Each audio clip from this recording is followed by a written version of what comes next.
Hi friends, చూడండి ఇక్కడ నబీల్ వచ్చి నిఖిల్తో చెప్తాడు మా చికెన్ దొబ్బేశారు వాళ్ళని. సో నేను కూడా వాళ్ళని దొబ్బేస్తాను, చూడండి ఈసారి ఎలా ఉంటుందో నాతోటి.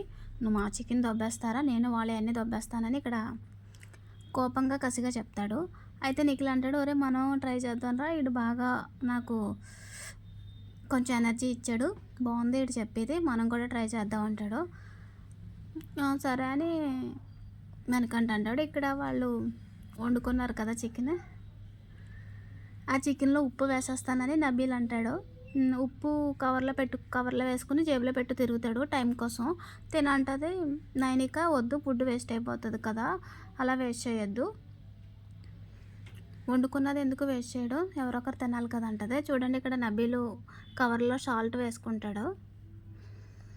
తను ఏం చేస్తాడంటే ఉప్పు కలపొద్దు అన్నది కదా, సో అందుకని వాళ్ళ దోశ బ్యాటరీ అండ్ దోశ పిండి అండ్ మష్రూమ్స్ కొట్టేసి దాన్ని వాష్రూమ్లో పైన టాప్ మీద పెడతాడు. చూడండి ఇక్కడ పైన పెడుతున్నాడు. అయితే సీత చికెన్ అలా తీయలేదేమో కదా, నువ్వు ఇచ్చేయని అంటే దోశ బ్యాటరీ ఇచ్చేస్తాడు, మష్రూమ్స్ ఉంచుకుంటాడు. ఇక్కడేమో మష్రూమ్స్ విష్ణుప్రియ కొట్టేస్తుంది, పన్నీర్ ఏమో నబీల్ దగ్గర ఉంటుంది, విష్ణుప్రియ ఏమో మష్రూమ్స్ కొట్టేస్తుంది.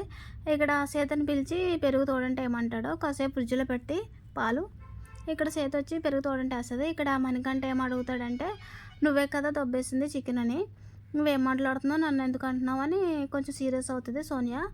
ఏం లేదు నువ్వే దొబ్బేసావు అనిపించింది అంటాడు. ఇక్కడేమో ప్రేరణ, నా సాల్ట్ ఏమైపోయింది, ఇంత సాల్ట్ దొబ్బేశారు, ఎవరు దొబ్బేశారని అడుగుతుంది.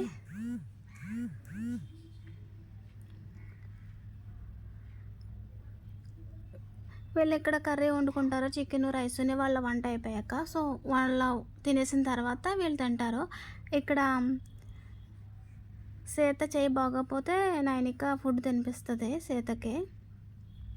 వీళ్ళందరూ లంచ్ చేస్తారు 3 o'clockకి.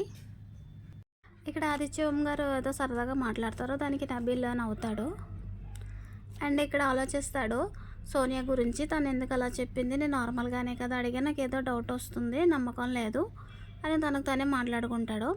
ఇక్కడ మొత్తం అందరూ డిన్నర్ చేస్తారు, అదే లంచ్, ఆఫ్టర్నూన్ లంచ్. చూడండి సీతకి తినిపిస్తుంది నైనిక.